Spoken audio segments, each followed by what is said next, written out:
Halo, mambo vipi wapenzi watazamaji wa Mabasi Plus TV? Leo ni siku nyingine nzuri kabisa na kama kawaida tumekusogezea habari zote ambazo zimetrend kwenye mitandao ya kijamii huko mjini Instagram na kwingineko kote kule vinakopatikana vijiwe vya wanazi wa mabasi.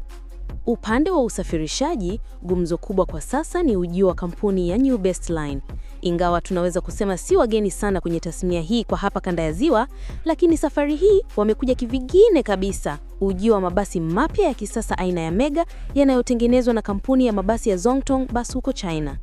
Leo kauchafua munji, kila sehemu ni Mega. Kona zote za Mwanza leo hawataisahau hii siku ya leo. Ruti yao mpya ni kutoka Mwanza kwenda Dar es Salaam na kutoka Dar es Salaam kwenda Mwanza.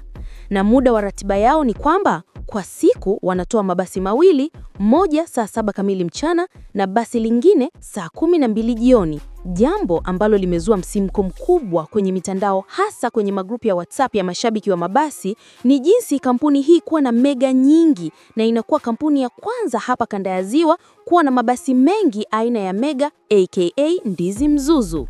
Na kama tunavyojua, ushindani kwa sasa katika kanda ya Ziwa unaonekana kuwa mkali zaidi kwa sasa. Na hapa tunashuhudia ule upinzani wa kipindi kile. Najua mnakikumbuka wengi. Maana kipindi kile nyie, acheni tu aisee.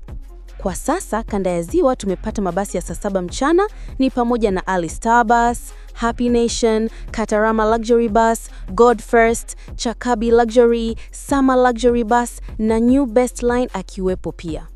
Pata tu picha mtu wangu. Hapa una Ali Star Bus, kule una Happy Nation, pale una Katarama Luxury. Ukija kule kuna Chakabi a Luxury au God First. Hapa unachomoka aje wazee?